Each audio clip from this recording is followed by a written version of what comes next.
Hola a todos, bienvenidos a una nueva edición de las Martes Class de la Asociación Internacional para la Cooperación de, eh, de Prevención del Fraude, ¿no? Hoy vamos a cooperar con Iván Martínez López, que ya nos hemos tenido la suerte de contar con él en otras ediciones, hoy para que nos ilustre sobre la nueva ISO 37008 que recientemente se ha publicado sobre la gestión de investigaciones internas. Iván es el CEO de Intedia, vicepresidente internacional de la World Compliance Association y también, bueno, pues coopera frecuentemente con la asociación ICPF. También nos acompaña nuestro vicepresidente internacional, Albert Salvador, y padre de la criatura de las Martes Class, ¿no? Ya tenemos más de un centenar de personas esperándote, Iván, y te voy a dar paso a tu intervención, pero solamente recordarle lo que hemos puesto en el chat, ¿no? Que pueden ir formulando las preguntas y al final de la intervención de Iván, pues yo las trasladaré, aunque las pongamos ahí en el chat o en la parte de preguntas. Así es que sin más dilación, para no quitarte tiempo, Iván, el escenario es tuyo. Muchas gracias, Juan Ignacio. Bueno, como siempre, lo primero, Juan Ignacio, agradecerte a ti y a Albert que me invitéis y a ICPF, que me invitéis a vuestras Martes Class, que me cuesta, siempre os digo que me cuesta muchísimo no decir Masterclass y sustituirlo por el nombre de Martes Class, ¿verdad? Me cuesta, ya tengo fijado el Masterclass en mi cerebro. Pero bueno, lo primero agradeceros y a todos los que asistís a esta nueva sesión en la cual, como siempre, me amenazan para que me ajuste a tiempo, que es una de las cosas que más me cuesta. Tenemos media horita. Las dinámicas de estas charlas, como las tiene establecidas ICPF, que me parecen muy interesantes, es media hora para exponer el concepto y luego que tengamos unos 15 minutos para abordar preguntas, cualquier cuestión que quieran plantear. Sobre un tema, además, que vamos a dedicarle 30 minutos, pero podríamos dedicarle 30 días, 30 horas, 30 años, porque cada uno de los conceptos de los que vamos a hablar tiene aristas y matices tremendamente amplios, ¿verdad? Esta nueva norma es una norma dentro de la estrategia de ISO, en el desarrollo de normas que tienen que ver, hablaremos un poquito al final de cuál está siendo esa estrategia de normalización. Varias de esas normas, como saben, he participado en su desarrollo. Hablaremos un poquito de la estrategia que desde los diferentes organismos nacionales e internacionales de normalización en apoyo al compliance están desarrollando. Es una norma más que pertinente por varios motivos, ¿verdad? Está claro que cualquier modelo de compliance, cualquier modelo de prevención del fraude interno en una organización debe contemplar, ¿verdad?, procedimientos, políticas o procesos de investigación interna como resultado de posibles conductas irregulares o potenciales conductas irregulares identificadas, informadas, denunciadas, como lo queramos establecer. En Europa, además, esto, si bien la obligación de tener canales de denuncia, sistemas de investigación interna en diferentes ámbitos, como es el acoso sexual, por ejemplo, en Europa, en España en concreto, venían ya desde hace algunos años, teóricamente al menos, legislativamente hablando, siendo exigido. Parece que la Ley 2/2023, en materia del establecimiento de sistemas internos de información, producto de la transposición de la Directiva Europea en materia de protección al denunciante, hace que todo esto pues esté generando muchísimo interés en un tema que es especialmente crítico y sensible. Es crítico y sensible porque además un proceso de investigación en una organización no se debe de abordar de cualquier forma, no se debe de abordar sin tener un plan establecido de cómo se van a abordar las investigaciones de la empresa y desde luego no vale cualquier tipo de plan. De hecho, una investigación interna mal realizada, con poco criterio, pocos conocimientos o con profesionales poco competentes en la materia, puede causar más daños que beneficios a la organización. Y esto es una advertencia muy importante que de hecho está implícita prácticamente en todo el texto de la norma. Lo que vamos a hacer esta media hora, tenemos el reto de hacer un repaso rápido a toda la norma. Me pararé en los aspectos fundamentales, he intentado resumir cuáles son los aspectos fundamentales que aborda la norma. Pues es una norma muy interesante porque va a ayudar a las organizaciones a revisar y a establecer protocolos, ¿verdad? Los pasos, procedimientos, como lo queramos llamar, o como lo quiera llamar cada organización, de cómo se deben de abordar, prepararse para una posible investigación interna cuando se dé o las veces que se dé. Hay que pensar que es una norma que para aquellos que llevamos trabajando en el mundo de la investigación interna o que trabajen en el mundo de la investigación interna tampoco nos va a contar grandes novedades. Las normas ISO no pretenden arrojar grandes novedades. Las normas ISO lo que pretenden es establecer los criterios sobre las mejores prácticas para la gestión de diferentes ámbitos. No inventar nada, sino unificar en un documento único, una buena práctica única de referencia internacional y de consenso internacional, recomendaciones de cómo una organización puede abordar diferentes cuestiones. En este caso, cómo una organización debería de planificar, debería de diseñar o debería de prever cómo se van a desarrollar las posibles investigaciones internas que tenga que hacer en su organización en el ámbito de su programa de prevención del fraude, en el ámbito de su programa de compliance, en su ámbito, en diferentes ámbitos, ¿verdad? El ámbito de prevención del acoso, en los diferentes ámbitos de irregularidades, en su más amplia definición, que se puedan dar en una organización. Es importante además entender que es una norma que casa muy bien con otra norma de la cual ya les he hablado anteriormente, que es ISO 37002. ISO 37002 es la norma que establece los principios del establecimiento de un sistema de gestión de denuncia de irregularidades en una organización. Desde el establecimiento de canales de comunicación, recepción, triaje, preevaluación, despliegue de medidas de protección, diferentes de canales de denuncia o de información que pueden establecerse en una organización, cómo deben ser tratados, cómo deben ser planificados. Todo eso nos lo vamos a encontrar en ISO 37002.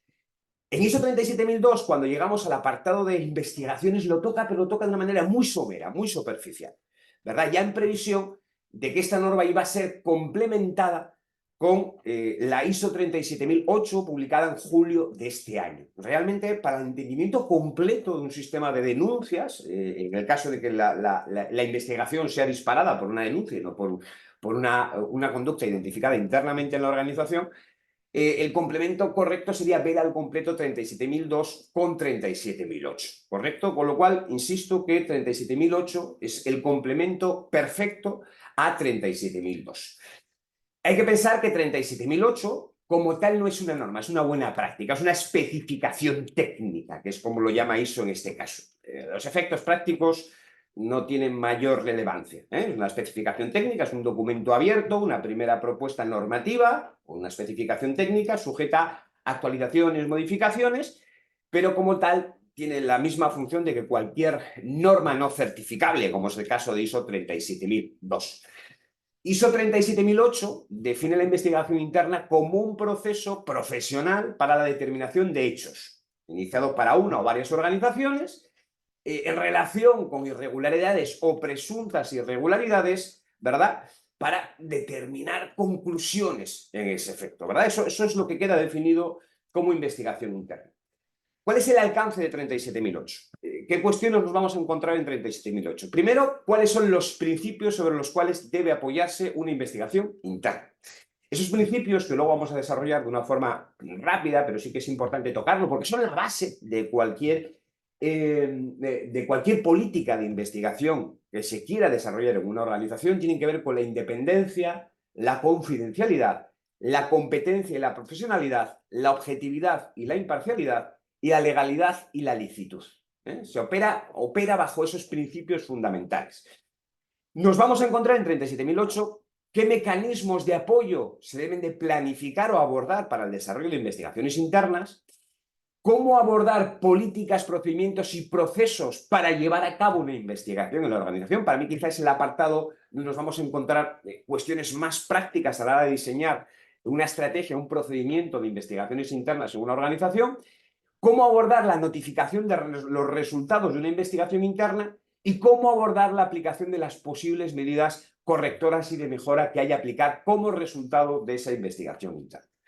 Es importante, y la especificación técnica o norma, la vamos a llamar norma, da igual, dedica un apartado importante a los principios que deben operar a cualquier estrategia de investigación interna en una organización. El primero tiene que ver con la independencia. No debería ser ni influenciada ni controlada por otras personas, por otros eventos o incentivos en relación al tema en el que se investiga. Tiene que ser un proceso sistemático, independiente y documentado para obtener una evaluación objetiva. Esto es importante entenderlo. No debería haber preferencias personales, ni conexiones, ni conflictos de intereses. Además, el equipo de investigación, luego hablaremos de los investigadores o equipo de investigación, debería tener la autoridad adecuada para realizar la investigación. Al fin y al cabo, una investigación es un proceso para determinar hechos y obtener conclusiones sobre unos hechos investigados. Es el objetivo final de una investigación. Algo que opera, y de hecho la norma, la especificación técnica lo reitera una y otra vez, es la confidencialidad. Todo el proceso de una investigación debe hacerse abordando adecuadamente todo lo relativo a la confidencialidad. Todos los documentos, evidencias, informaciones, informes, memorándums, registros, grabaciones que deriven de una investigación interna deben de establecerse criterios o principios de confidencialidad y luego veremos que hay que articular procedimientos para que así sea. Es decir, esto no puede ser una sorpresa. Cuando yo tengo que abordar una investigación en una organización, ahora, ¿cómo mantengo la confidencialidad? Eso debería de estar prediseñado en un procedimiento adecuado de investigaciones internas. Tiene que ser competente y profesional. Y esto es muy importante, ¿verdad? Una investigación interna debería ser realizada por investigadores que tengan habilidades profesionales, conocimiento, experiencia, actitud y capacidad para garantizar la calidad de su trabajo.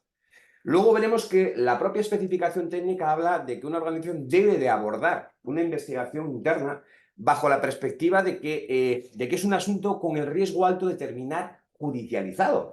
Con lo cual, bajo esa perspectiva, tiene que abordar una investigación interna a una organización, ¿verdad? En función del alcance o del tipo de investigación que esté desarrollando. Recuerden lo que les decía al inicio, una investigación interna mal desarrollada puede causar más daños que beneficios a la organización. El equipo investigador tiene que tener conocimientos, habilidades y experiencia. Debería ser capaz de entender, conocer y demostrar experiencia en cómo se prepara un informe, en cómo se cierra una investigación, en los tipos de riesgos, tanto de tipo legal como de tipo procedimental que implica una investigación, ¿verdad? Entender las leyes de aplicación que no son iguales en todos los países, las capacidades en materia de investigación interna en cada país tienen matices bien diferentes, además de que debería demostrar credibilidad y confiabilidad, ¿verdad? Tiene que ser objetiva e imparcial, ¿verdad? Y eso deberíamos de entenderlo, ya hemos hablado un poquito de ello también en relación a la independencia, al principio de independencia. Hay que pensar que un investigador nunca debería, o bajo la recomendación de la norma, nunca debería de prometer contraprestaciones a cambio de cooperación, ¿verdad? Esto es importante entenderlo, es decir, no se deberían establecer incentivos directos a la cooperación. No debemos de entender que un equipo y además esto puede generar conflicto y podemos hablarlo al final, no debemos de perder la perspectiva que un equipo de investigación se debe a la entidad que lo contrata, ¿verdad? Con lo cual no debería de iniciar acciones que puedan ir en detrimento de los objetivos de la entidad que le contrata, ¿verdad? Y esto puede ser un punto determinado, relativamente polémico, pero si nos paramos a entenderlo, ¿verdad? Tiene mucho sentido. Hay que pensar el derecho a representación legal que pueda tener una persona sujeta a una investigación. La persona o personas investigadas, el derecho que pueden tener a ser asistidas legalmente durante el proceso de la investigación. Son cosas que iremos desgranando. Desde luego tiene que ser legal y lícita, ¿verdad? No puedo abordar cualquier mecanismo invasivo, especialmente cuidado en Europa en lo relativo a todos los derechos en materia de protección de datos personales, privacidad, la invasión de ámbitos personales, las periciales sobre equipos informáticos o comunicaciones de personal. Quien haya trabajado, estoy trabajando mucho en este ámbito, conocerá la sentencia Barbulescu, que se ha derivado en el famoso test Barbulescu para que una empresa haga una especie de autoevaluación, ¿verdad? Para evaluar hasta qué punto es lícito o legal que acceda a las comunicaciones de un empleado, ¿verdad? Si se ha tomado las precauciones adecuadas o si es proporcional el acceso, ¿verdad? Son cuestiones que hay que tener muchísimo cuidado con la legalidad y la licitud de un proceso de investigación. De hecho, la propia norma habla de las entrevistas, ¿verdad? Y fíjense, no hace mucho en el Congreso del Sector Público en Cataluña, que compartí panel con Eloy Velasco, magistrado de la Audiencia Nacional, conveníamos ambos que quizá las entrevistas dentro de un proceso de investigación, por eso una de las partes más delicadas de un proceso de investigación. Incluso en ambos coincidíamos que es el último recurso, que en la medida de lo posible una organización debería de prescindir, salvo que no le quede otro remedio, de las entrevistas porque es uno de los puntos de mayor riesgo en un proceso de investigación interna y que pueden implicar más problemas legales para una organización. El conocimiento legal y los límites de la capacidad de toma de prueba, de toma de evidencias y de investigación en un proceso de investigación interna es fundamental por parte de las personas que participan en la investigación. Con lo cual, vamos a desarrollar la pirámide a lo largo de esta sesión. Para hacer una gestión, una investigación interna en una organización, lo primero que tenemos que tener claro es cuáles son los principios sobre los cuales debe operar esta investigación interna, ¿verdad? Después, una vez que tenemos claros los principios sobre los cuales se debe desarrollar todo lo demás, lo siguiente que es necesario son los mecanismos de apoyo a las investigaciones. ¿Qué es necesario tener en cuenta para diseñar un procedimiento, un proceso, una política de investigaciones? Primero, tener en cuenta que tiene que haber los recursos adecuados para el desarrollo de las investigaciones, ¿verdad? Por ejemplo, en muchas investigaciones va a hacer falta o va a ser necesario contratar equipo de investigación especializado, periciales especializadas, expertos informáticos externos, etcétera, etcétera, ¿verdad? Psicólogos incluso, ¿verdad? En función del ámbito y del alcance de la investigación y de las capacidades de la organización. Con lo cual, parece claro que una de las primeras piezas fundamentales para que se pueda desarrollar una investigación interna efectiva en una organización es que se dispongan de los recursos adecuados, con carácter proporcional, al alcance de la investigación que se plantea desarrollar. Ese alcance, además, tiene que ser proporcionado con el ámbito de las cuestiones a investigar. Lógicamente, además, también, como con cualquier modelo de prevención del fraude, de compliance, tiene que haber ese compromiso y ese liderazgo desde el órgano de gobierno y desde la alta dirección de la organización. Si no hay un apoyo real a los procesos de investigación o no hay un interés real por obtener conclusiones objetivas, rara vez se va a llegar a ningún sitio. Bien, tenemos esos mecanismos de apoyo abordados, es decir, sabemos qué capacidad de recursos, ese compromiso hacia la dotación de recursos en las investigaciones internas en las organizaciones. Llega el momento de establecer una política y procedimientos de investigación. La organización debería tener una política y procedimientos que al menos aborden esos 12 apartados. El alcance, el vínculo con los procedimientos de denuncia, requieren cómo se va a actuar ante inquietudes, el respeto a los derechos implicados. Es decir, no les voy a repasar todo porque luego a través de ICPF y por ajustarnos a tiempo van a poder solicitar la presentación y leerla con calma para leer con más detalle las recomendaciones en la norma. Lo que les contaba al inicio, una organización debe de tener claro que una investigación interna causa directa o indirectamente riesgos legales, con lo cual debería de tener el asesoramiento especializado y opinión legal para entender y comprender las implicaciones legales de las investigaciones internas. No podemos olvidarnos de que ciertos delitos penales, y esto es otra controversia, deberían ser informados. Y esto daría para mucha controversia y hablaremos al final de ello. De hecho, hay que tener cuidado con el perfil de las personas que participan en un proceso de investigación interna. Hay que tener un poquito de cuidado. Un abogado, por ejemplo, que forma parte del equipo de investigación o realiza la investigación interna, a la hora de ser citado por una autoridad judicial, puede acogerse al legal privilege, ¿verdad? El privilegio abogado-cliente para no tener que prestar declaración frente a ciertas cuestiones. Alguien que no es abogado puede estar obligado a tener que manifestar o dar testimonio de ciertas conductas, de cierta información que haya tenido conocimiento durante el proceso de investigación interna. Hay que tener cuidado, ¿verdad? Con ciertas cosas y entender cuáles son los riesgos de cómo tenemos definidos nuestros procedimientos de investigación interna y entender que cada investigación interna, y muchas veces ya las propias organizaciones así lo entienden, puede terminar en un ámbito judicial, con lo cual, qué hayamos hecho o qué pruebas hayamos obtenido y cómo los hayamos obtenido pueden condicionar mucho el resultado, incluso perjudicar a la organización en el resultado de ese posible proceso judicial. Una vez que tenemos definido esas políticas y esos procedimientos, pues tenemos que tener claro que deben de desplegarse y abordarse cómo se van a tratar las medidas de seguridad y protección. Primero, ¿cómo vamos a conservar y a dar seguridad a las pruebas que obtengamos durante la investigación interna? ¿O vamos a improvisar cuando venga la investigación? ¿Tenemos definido cómo se van a almacenar las pruebas? ¿verdad? Tenemos identificado qué se va a hacer en caso de que determinados testigos clave observemos que vayan a abandonar la organización. O cómo vamos a hacer para evitar que se manipulen a los testigos o se destruyan pruebas, ¿verdad? Son cuestiones que deberíamos de tener definido en nuestro procedimiento de investigación interna. ¿Cómo vamos a actuar para conservar esa información y para prevenir este tipo de riesgos habituales en una investigación interna?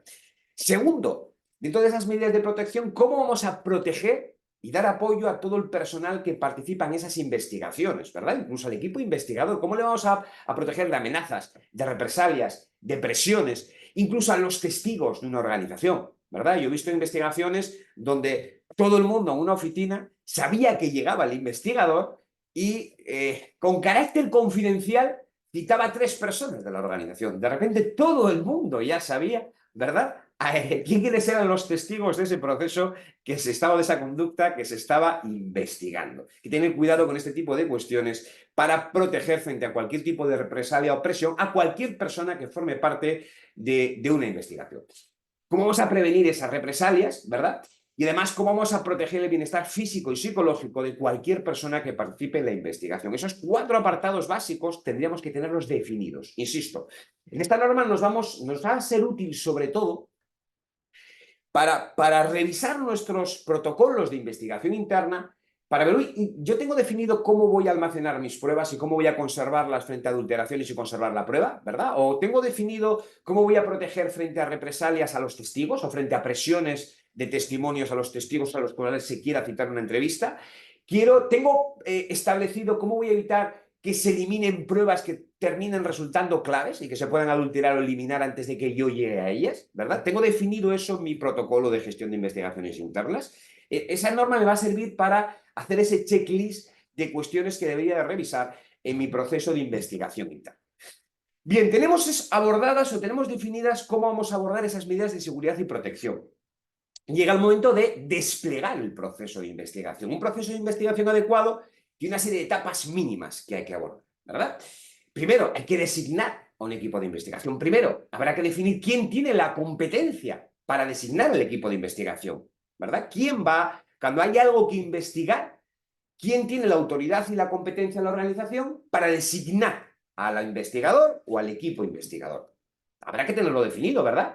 Y habrá que tener definido también evitar que en esa designación haya un conflicto de interés, teniendo en cuenta además de que, lógicamente, de hecho a veces incluso es lo conveniente, se pueden designar investigadores externos, ¿verdad? Hay que tener en cuenta que las características de un investigador o de un equipo de investigación pueden ser muy diferentes en función de la cuestión y el alcance de lo que haya que investigar. Investigadores profesionales, personal de seguridad, auditores, asesores legales, personal de recursos humanos, representantes de la dirección pueden tener que estar especialmente designados en el equipo de investigación, consultores internos, supervisores especializados, es decir, dependiendo de las características y el alcance de la investigación, tendrá un requisito de competencia y formación del equipo diferente.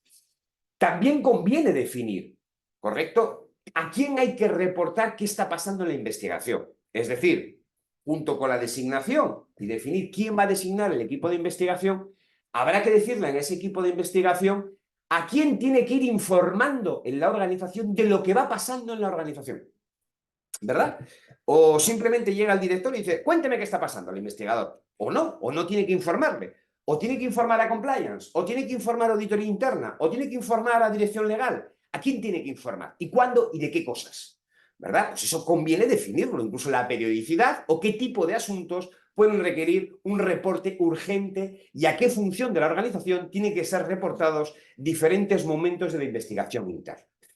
Una vez que hayamos definido eso en nuestra organización, llega el momento de que el equipo investigador haga una evaluación preliminar del asunto a investigar, valorar la seriedad y credibilidad del asunto a investigar, comunicarse con el denunciante en caso de que el origen de la investigación sea una denuncia o un informe, para solicitar detalles adicionales, precisamente para valorar la viabilidad del desarrollo y la profundidad o el alcance, que es como lo llama la norma, de esa investigación. Incluso se debería de documentar los resultados o las conclusiones que obtiene el equipo investigador producto de esa evaluación preliminar. Una vez que he realizado esa evaluación preliminar, debería de determinar el alcance de la investigación. Bien, ya he evaluado todo esto, he evaluado lo que voy a necesitar, ahora voy a definir qué necesito, ¿verdad? Porque claro, no es lo mismo investigar una cuestión menor o poco relevante en ámbito legal, consecuencias legales, económicas o los diferentes ámbitos que estemos o reputacionales que estemos evaluando, o que tenga que evaluar un esquema de fraude internacional en el cual hay varias personas de dirección de varios países implicadas, que implica varios millones de euros con implicaciones penales. Quiero decir, tengo que definir cuál va a ser el alcance de esa investigación. Y además tienen en esa diapositiva los elementos a considerar para determinar el alcance de la investigación. Una vez que he valorado el alcance de la investigación como parte o como líder del equipo investigador, tendré que presentar un plan de investigación. El plan de investigación, que puede parecer una tontería y una formalidad, es muy importante porque en el fondo este debe ser comunicado a la autoridad de la organización, sea la dirección general, sea el consejo de administración o el directorio, sea la entidad que haya definido la organización, para que me autorice a llevar a cabo la investigación según el plan que le estoy presentando, con la necesidad de recursos que le estoy solicitando de acuerdo al alcance de la investigación que yo haya evaluado, ¿verdad? Puede ser que vaya a necesitar, por ejemplo, recursos, dinero, para contratar una pericial forense en materia informática o en materia financiera o en los diferentes ámbitos en los cuales se puede dar una investigación interna, ¿verdad? Pues en ese plan de investigación es el documento perfecto y yo tengo que someter a criterio o a la autorización de la dirección o de quien la organización designe para que me autorice a llevar a cabo la investigación según lo establecido en el plan, ¿correcto? En ese plan, además, puedo informar de posibles problemas legales, de qué personas van a ser sujetas, es decir, puedo informar de diferentes cuestiones que pueden ser relevantes en función del tipo de investigación. Teniendo en cuenta, además, de que toda la información que manejo durante todo el proceso de investigación debería de mantener el principio de confidencialidad y siempre que sea posible mantener el anonimato de las personas que forman parte de ese proceso de investigación. No solo del sujeto de la investigación o sujetos de la investigación, sino de testigos, informantes, es decir, debería de mantener siempre que pueda el máximo nivel de anonimato y desde luego en todo momento la confidencialidad durante todo el proceso de investigación. Debería de prever qué tipos de aviso de precaución por escrito voy a comunicar a las personas que convoque a formar parte, ¿verdad?, de esa investigación. Por ejemplo, la que vaya a solicitar documentación o le vaya a solicitar colaboración como personal de la organización o vaya a ser entrevistada, ¿verdad? Le tendré que avisar sobre sus responsabilidades, ¿verdad? Esto es importante también porque a veces no haber notificado de forma adecuada, por ejemplo, una persona, un testigo que estoy citando a entrevistar, puede traerme otro tipo de implicaciones. Tengo que recopilar evidencias como parte del desarrollo de una investigación o como parte del proceso de una investigación interna. Primero, tendré que recopilar en muchas ocasiones documentos, ¿verdad? Volvemos, fíjense, a una situación circular. Esos documentos que yo vaya obteniendo, ¿cómo voy a conservarlos y a protegerlos de forma adecuada? ¿Verdad? ¿Cómo voy a proteger la cadena de la prueba? ¿Verdad? Voy a tener que identificar aquellos documentos que sean críticos, ¿verdad? No tiene sentido de repente, voy a revisar todos los documentos de la organización. Conviene que el equipo investigador sea capaz de identificar de la forma más quirúrgica posible qué documentos va a necesitar realmente para el desarrollo o para obtener conclusiones objetivas como producto o finalización del proceso de investigación. Hay veces que hay que revisar tal nivel de documentación que vamos a necesitar herramientas. Pero claro, este problema no solo se mantiene, sino se multiplica cuando el tipo de información a la que tenemos que acceder o que tenemos que conservar son documentos de tipo electrónico, ¿verdad? Muchas veces vamos a necesitar cooperación con el propio departamento de TI, de tecnologías de información de la empresa, o vamos a tener que requerir de apoyo externo especializado, ¿verdad? Pues, por ejemplo, para identificar la huella digital de un documento, para recuperar documentos borrados de un disco duro, para detectar la cadena, la trazabilidad de comunicación, es decir, para diferentes cuestiones que son habitualmente muy necesarias en un proceso de investigación interna. Cuando abordamos las entrevistas, lo que les indicaba al principio, cuidado con las entrevistas, ¿verdad? De hecho, insisto que coincidíamos Eloy Velasco y yo con que son el último recurso y es una situación de riesgo, luego en una situación procesal bastante elevada para una organización. En caso de que se vayan a abordar o sea necesario abordarlas, tener claro qué lista de personas tenemos que entrevistar, tener un plan para la entrevista, ¿verdad? No, aquí esto de ser el inspector Clouseau, ¿verdad? No tiene mucho sentido. Tener claro cuál es el objetivo de la entrevista, qué cuestiones queremos entrevistar, qué versiones nos va a dar posiblemente para reaccionar ante posibles versiones políticamente correctas. Tener muy claro cómo voy a documentar el resultado de esa entrevista, ¿verdad? Es decir, cómo voy a tomar las evidencias, ¿verdad? De esa entrevista, cómo voy a anotar. De hecho, la propia especificación técnica recomienda que en la entrevista como mínimo haya 2 personas, que haya un testigo de esa entrevista, ¿verdad? Que haya como mínimo 2 personas participando en ese proceso de entrevista. No tenemos que olvidarnos de que conviene ofrecerle a las personas entrevistadas un acta que se levante de la entrevista, ¿verdad? Ojo, un acta es un acta, no es un informe, no es una interpretación, no es un memorándum, eso jamás se tiene que entregar a las partes, ¿verdad? Que no simplemente se levantan literalmente las manifestaciones entregadas por la persona entrevistada, ¿verdad? Esto es importante tenerlo en cuenta. Claro, todo esto, volvemos a lo mismo, y conservarlo adecuadamente, ¿verdad? No tenemos que evitar que esto caiga, pierda confidencialidad durante todo el proceso de conservación de los registros de una entrevista. Al final de ese proceso de la entrevista, ¿verdad? Tendremos que ser capaces de obtener conclusiones, ¿verdad? Es decir, intentar obtener conclusiones objetivos con las limitaciones que se haya demostrado, que se haya encontrado el equipo investigador, ¿verdad? Para obtener conclusiones en base a las evidencias recabadas. Bien, todo esto debería finalizar en un informe de investigación. ¿Qué elementos deberían formar parte de un elemento? Ya me está presionando el reloj. ¿Deberían de formar parte de un informe de investigación? Ahí tienen, todos los elementos que deberían de formar parte de un elemento de un informe de investigación. Adecuadamente tabulados, qué elementos como mínimo debería entregar como resultado de un informe de investigación. Tengo el informe, llegará el momento de tomar las posibles medidas correctoras, o mejoras. El equipo investigador puede convenir que haga una propuesta de medidas correctoras y mejoras, no solo a nivel disciplinario si corresponden, sino a nivel de modificaciones en los propios sistemas de control interno, de compliance o de fraude interno de la organización. Conviene además utilizar métodos ACR, análisis causa-raíz, todavía podemos hablar de ellos, no solo para determinar los hechos, sino para identificar el origen, la causa real que condujo al incidente o la irregularidad, para eliminar la causa desde su origen, no solo eliminar las consecuencias, ¿verdad? Y además adoptar las medidas provisionales que puedan ser necesarias.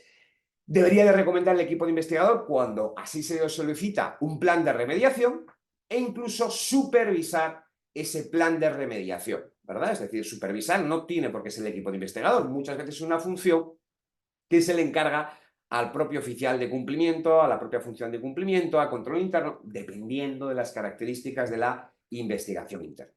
Llegará el momento de interactuar con las partes interesadas. Fíjense, ya hemos concluido la investigación, hemos presentado el informe, hemos presentado acciones correctoras y de mejora, incluso de remediación. Llegará el momento de comunicar. ¿Es el momento de improvisar? No. Igual la organización debería de revisar sus protocolos para definir qué se le va a comunicar a quién, ¿verdad? ¿Vamos a comunicar determinados incidentes a la Junta de Gobierno, al Consejo, a accionistas, a entidades reguladoras porque estamos obligados? ¿Nos interesa hacerlo? ¿No nos interesa hacerlo? ¿Cómo lo vamos a comunicar? ¿Quién lo va a comunicar? ¿Verdad?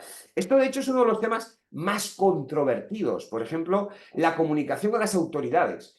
¿Es adecuado o recomendable que una organización, cuando identifica un ilícito penal por parte de una persona empleada en su organización, lo comunique a las autoridades? Ya, ya.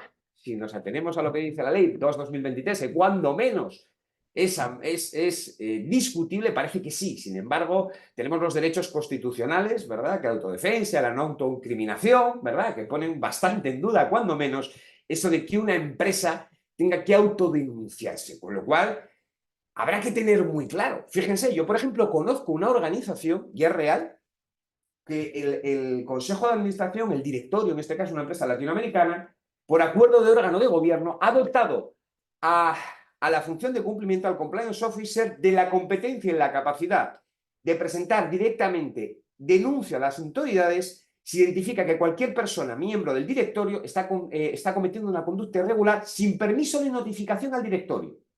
¡Wow! No conozco muchas empresas que se hayan atrevido a tanto, ¿verdad? Todavía no se ha dado, no ha utilizado ese superpoder que le han dado. No sé si cuando le llegue el momento, esperemos que no le llegue, lo utilizará o no lo utilizará. Claro, de hecho la propia norma, fíjense hasta qué punto entiende lo complicado de esto, la propia especificación técnica, que hace una pequeña reflexión sobre los beneficios y los riesgos de la autodenuncia, la autodivulgación, ¿verdad? Claro, en un marco jurisdiccional como el español, donde no existe el principio de la oportunidad, donde al final el daño reputacional para la empresa de un proceso de investigación abierto puede ser peor que la propia sanción, esto sería cuando menos para pensárselo dos veces, ¿verdad? Si una empresa debe o no denunciar si ha identificado una conducta irregular de tipo penal, por ejemplo.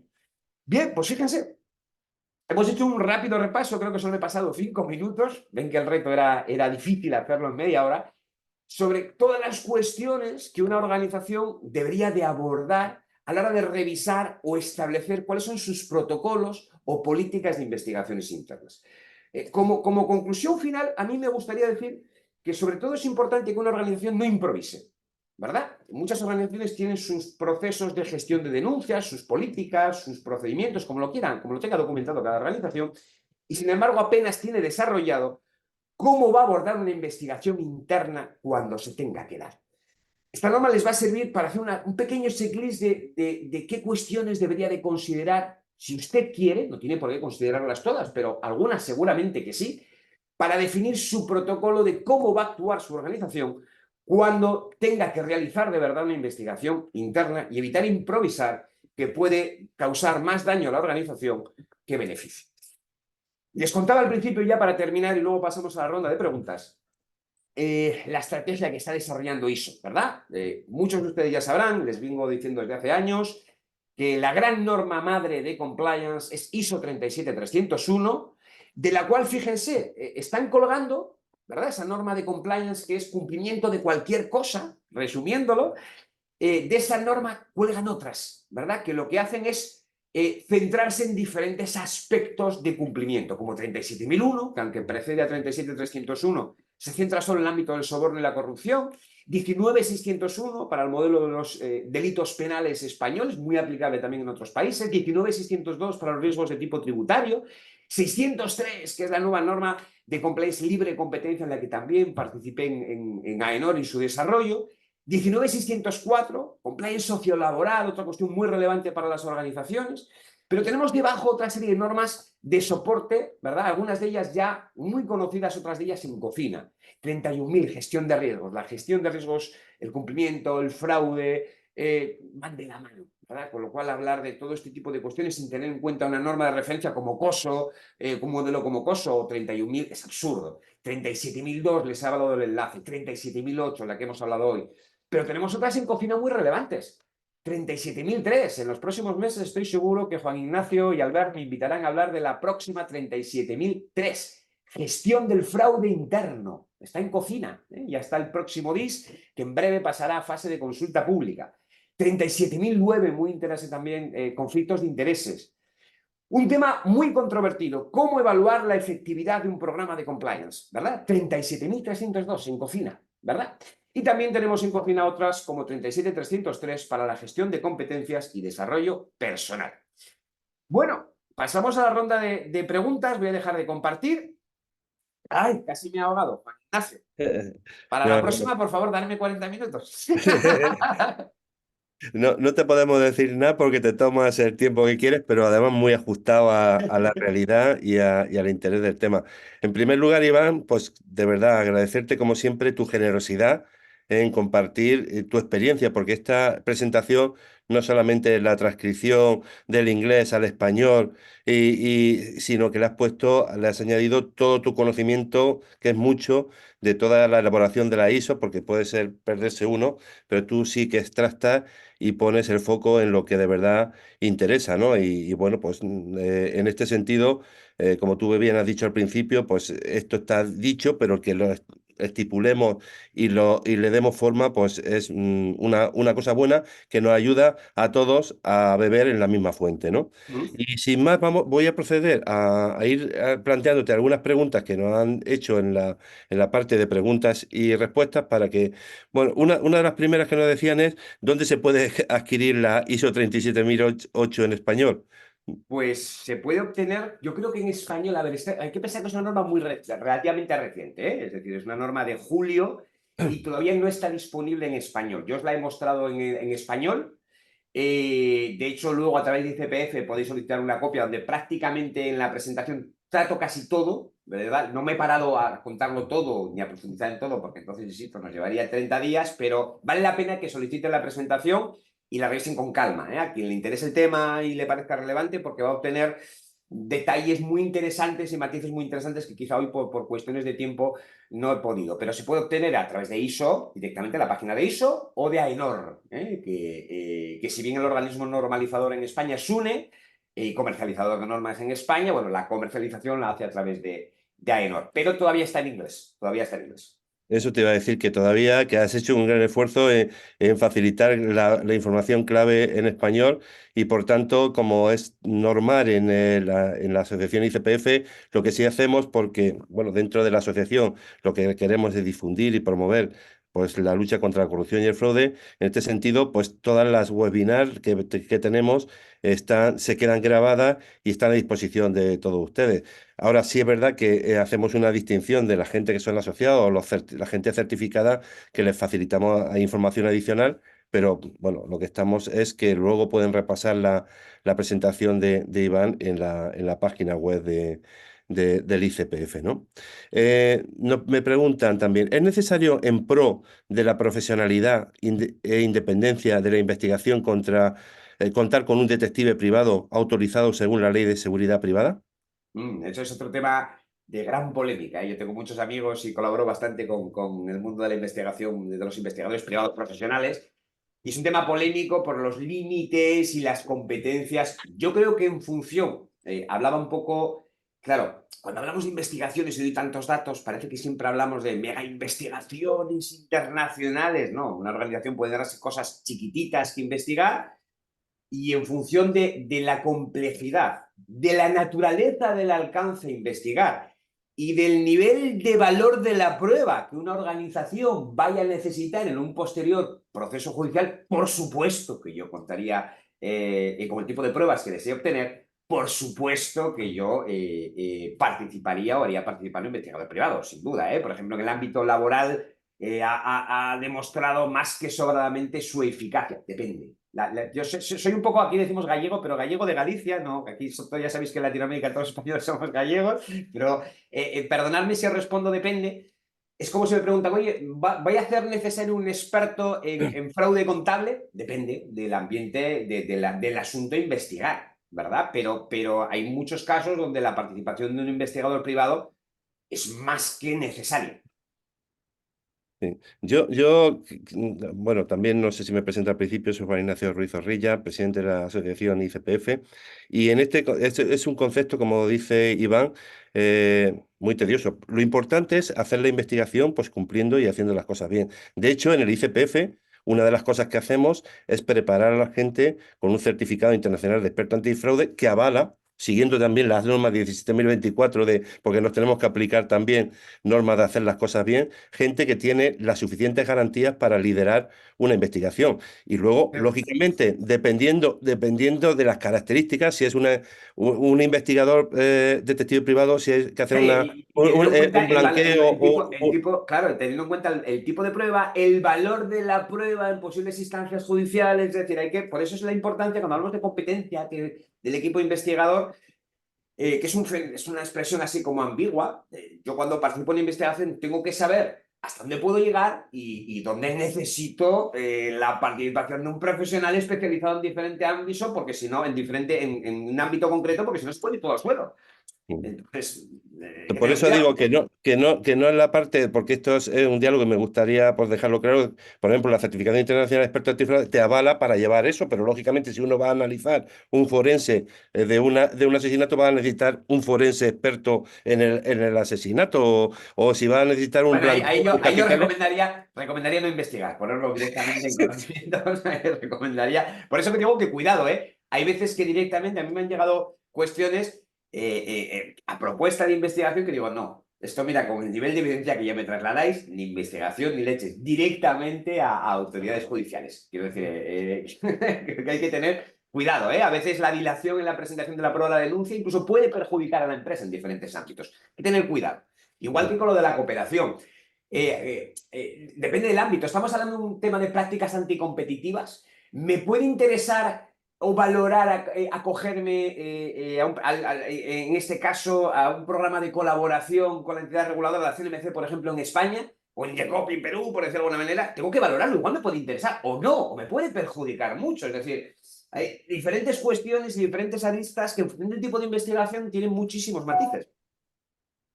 Bueno, aquí Edgardo hace otro matiz de esto, ¿no? El equipo de investigación interna debe ser multidisciplinario. El equipo de investigación debería recaer en la asesoría letrada de la organización en forma exclusiva. Cumple, primero, ni debería de ser un equipo de multidisciplinario, y voy a volver a ser gallego, ni tiene por qué caer en la asesoría letrada de la organización. Depende. Depende del alcance de la investigación, depende si se dan las condiciones. Yo conozco a excelentes letrados, excelentes abogados, que son incompetentes en el ámbito del desarrollo de una investigación interna. Depende, o pueden ser grandísimos profesionales. Es decir, que tú seas un excelente letrado no te califica en que tengas los conocimientos y las competencias para realizar una investigación interna. Igual te califica para que asesores legalmente o colabores en un proceso de investigación interna. Depende. A veces puede ser una persona de la propia organización, porque las características de la organización o los indicios de irregularidad son tan irrelevantes que la propia función de cumplimiento puede desarrollar, que depende de la naturaleza. Es decir, no pensemos siempre, parece siempre nos vamos a lo grande, ¿no? Puede ser cositas chiquititas. Por eso conviene bien que nosotros tengamos planificado cómo vamos a actuar ante diferentes situaciones, ¿verdad? Pues ante situaciones de investigaciones de determinadas características aparentes vamos a utilizar esta infraestructura. Ante otro tipo de situaciones vamos a utilizar esta otra. La norma en el fondo no te dice lo que tienes que hacer, como ninguna norma. Lo que te dice es qué temas tienes que decidir para evitar improvisar cuando llegue ese momento. Correcto, entonces eso tendrás que decidirlo en tu organización en base a las diferentes circunstancias. Por ejemplo, decirle a una pyme de 80 trabajadores que para investigar una irregularidad de tamaño pequeño o medio tiene que contratar un equipo de investigación y con la CIA y el CNI, no parece proporcionado. Dependerá de la naturaleza y del alcance y de las características, incluso de las capacidades de la organización. ¿Verdad? Muy bien. Pedro Alejandro desde Ecuador nos dice, ¿qué pasa cuando las pruebas desaparecen en los respectivos canales de custodia? Bueno, pues tenemos un problema. Primero, no parece que hayamos tenido bien preparados, fíjate, que además la norma insiste una y otra vez en tener preparados de forma adecuada los mecanismos de protección y conservación de las pruebas. Y eso es una de las grandes responsabilidades. Primero, por parte del personal de la organización, antes de que la tarea llegue al equipo de investigación, pero luego del propio equipo de investigación. Fíjense, a lo largo, es decir, cuando desaparecen esas pruebas, es que los procedimientos de conservación y preservación de la información y los registros no eran los adecuados. En fin, me puede poner en varios problemas. Primero, porque puede ser que sea información o evidencias clave. Segundo, porque no sé si esas evidencias van a aparecer cuando ya no interesen a la organización, incluso en su contra. ¿Correcto? Con lo cual, créanme que, vuelvo a repetir, en función de la naturaleza del asunto a investigar, el preservar las evidencias y las pruebas recabadas es un tema que no se debería de improvisar. Debería estar muy claro cómo establecer el máximo nivel de seguridad sobre todas las pruebas y evidencias que se obtengan durante el proceso. Muy bien. Paula Molina te pregunta si todo esto aplica tanto a organizaciones privadas como públicas. O sea, el protocolo de investigación puede ser el mismo para organizaciones públicas como para privadas. La norma aplica a cualquier tipo de organización. Piense que estamos hablando de más que una norma, que lo llamamos siempre norma, es una especificación técnica, pero una norma voluntaria no te impone nada.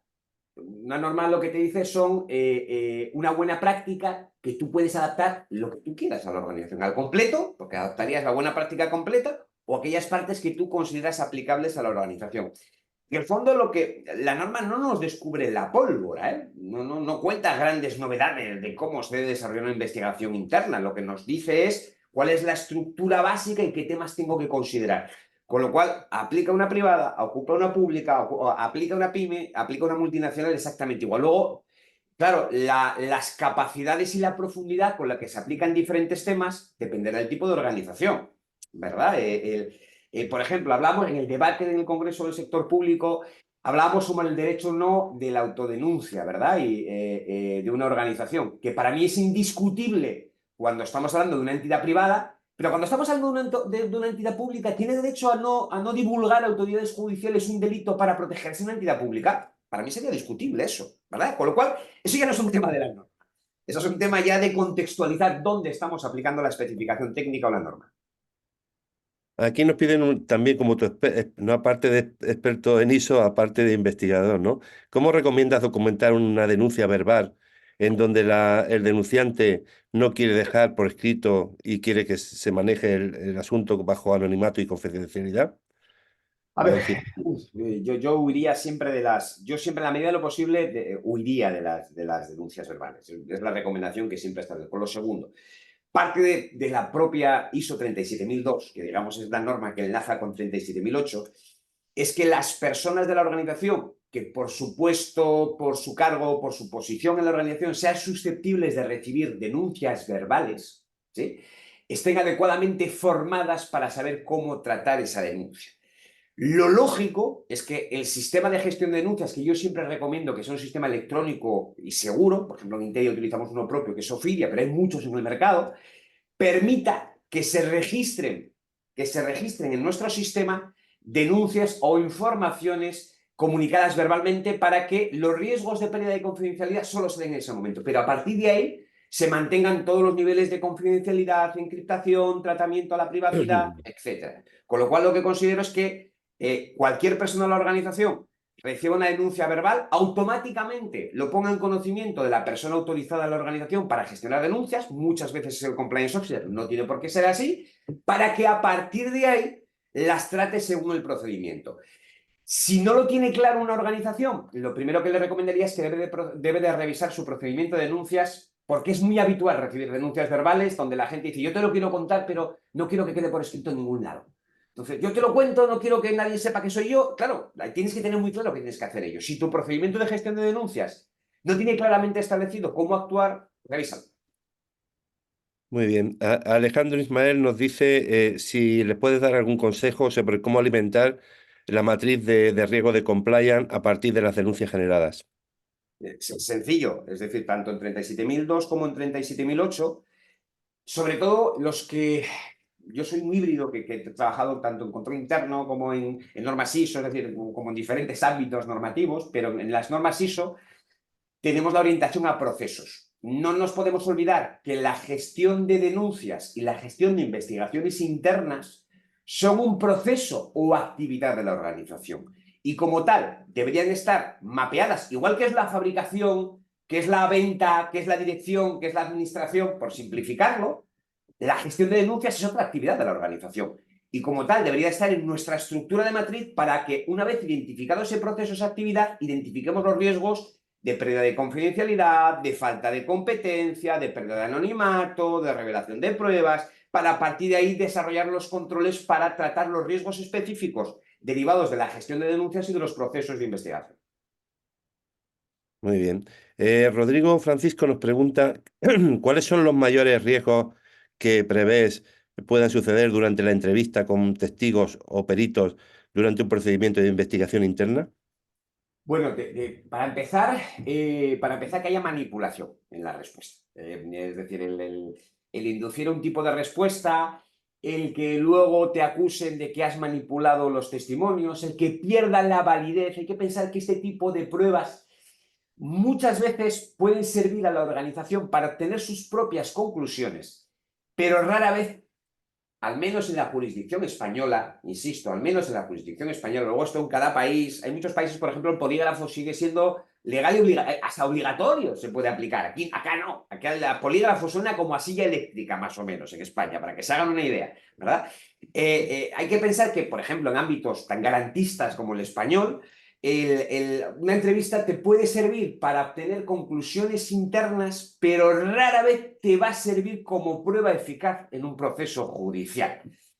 Por eso digo que muchas veces, cuidado con obtener conclusiones que deberían sanciones producto de una entrevista, porque si luego mi único sustento en un posterior proceso judicial que sustenta la medida disciplinaria que yo he adoptado se basa en esa entrevista, puede ser que vaya, con perdón, en ropa interior a ese proceso judicial. Con lo cual, cuidado con el valor, cuidado con presionar, cuidado con ofrecer recompensas al testigo, cuidado con no ofrecer que esté presente el representante sindical o advertirle que puede estar asistido en la representación sindical o de asesoramiento legal en el caso de que sea el sujeto de la investigación. Es decir, hay ciertas cuestiones en las cuales son unos mínimos que tú a la hora de invitar o convocar a una persona a una investigación tenemos que tener en cuenta para evitar que eso termine convirtiéndose en otro incumplimiento adicional, además del que ya teníamos encima de la mesa. Muy bien. Iván Castillo nos pregunta, ¿qué pasa con la aplicación de los mecanismos que indica esta norma si es que para la investigación interna recurro a una organización externa especializada? Con ningún problema. De hecho, la propia especificación técnica, la propia norma te invita a que es posible y de hecho yo opino que en muchas cuestiones es hasta recomendable. En función, vuelvo a lo mismo, en función de las características del objeto de la investigación, del alcance, se recurra a profesionales o a entidades especializadas, pero cumpliendo lo que dice la norma. Primero, habrá que establecer un acuerdo de servicio que garantice los principios que la propia norma indica, el cumplimiento de las cosas de confidencialidad, licitud, que hemos visto, y además deje claro qué se tiene que reportar a la organización y en qué momento se tiene que reportar. En el fondo no hay gran diferencia entre que el investigador sea interno o sea externo, ¿eh? En ese aspecto no hay grandes diferencias en la aplicación de los principios de la norma. Dos cuestiones más y terminamos para ajustarnos también para cumplir con el tiempo. Ernesto Morales nos pregunta, antes de dar inicio a una investigación, ¿debe darse a conocer al denunciado que está bajo un proceso de investigación interna? Por supuesto, sin duda, sin duda. De hecho, en el ámbito como el español, incluso, por eso digo que hay que tener cuidado, incluso puede tener derecho a que yo le exponga las pruebas que sustentan la investigación como sujeto investigado. Os digo que cuidado. Me parece que nos encanta de repente ponerle la luz en la cara a la gente, ¿verdad? Para preguntarle, interrogarle, porque queda eso en las películas de Hollywood, queda muy bonito y siempre sale bien. En la realidad hay muchos riesgos de que salga mal. Y por eso insisto otra vez en que la entrevista, bajo mi opinión, otro profesional les recomendará lo contrario y igual también tiene razón, ¿eh? Yo les doy la mía. La entrevista personal es el último recurso.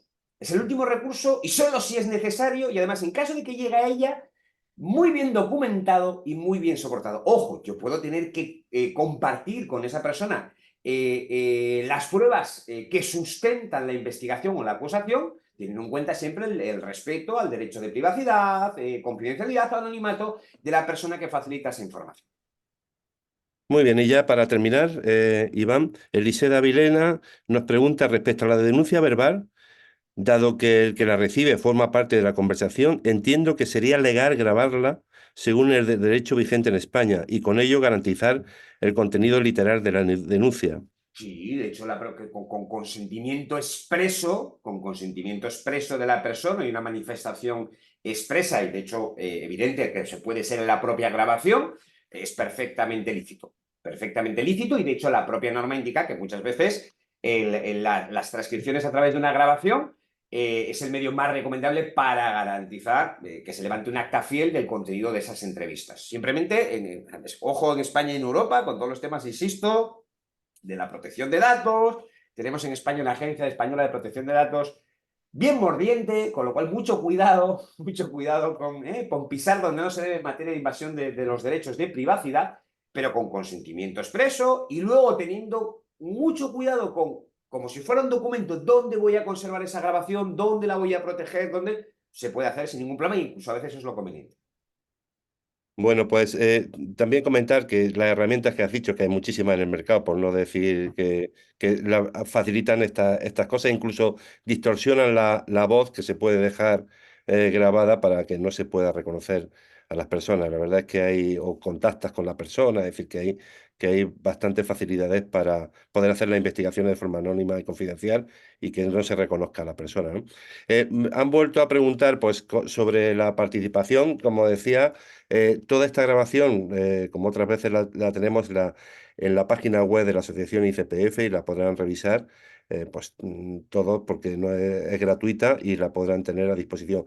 Y aquellas personas que ya son asociados del ICPF o tienen la certificación, pues van a poder disponer también de su certificado de asistencia a esta webinar Martes Class que nos cuesta a Iván y a Y mí, lo de aunque Masterclass me tiene traumado, Martes ¿eh? Me Class, tiene ¿no? Aunque traumado, tenemos ¿eh? Albert Salvador, que lo tenemos por aquí, lo mismo nos regaña por otra forma, pero está siendo, la verdad es que está muy fructífero y teniendo mucho éxito. Hemos tenido más de 200 personas escuchándote, más la gente que lo revisará luego con posterioridad. Así es que muchísimas gracias, Iván. Y claro, como lo haces tan bien, pues contamos contigo. Así es que... Bueno, ya sabéis, ya os he amenazado con la propia norma ISO de gestión del fraude. Y la amenaza ahí queda, ¿eh? La amenaza ahí No, queda no, encima de la no. mesa. Bienvenido porque tú le pones mucho racionalidad y la verdad es que lo ajustas y porque estas cosas es como un cuchillo, ¿vale? Para comer un buen filete o para hacer daño a una persona. Y estas ISO, si se manejan malamente, pues puede ser poco eficiente para las organizaciones que se meten en un enmarañamiento que puede no llevarlo a ningún sitio. Y tú lo pones muy bien en valor como experto que eres. Así que sin más, Iván, muchísimas gracias. Y gracias a todos por participar y por estar aquí en esta nueva Martes Class. Estamos definiendo la próxima, que será, no la hemos anunciado todavía, pero ya anticipo, que será de inteligencia artificial, ¿no? Y bueno, cómo aplica también al cumplimiento. En los próximos días ya haremos la difusión de la próxima Martes Class, que será en febrero. Muchísimas gracias y os esperamos. Buen Hasta día, luego. gracias, Juan Ignacio, de nuevo a vosotros.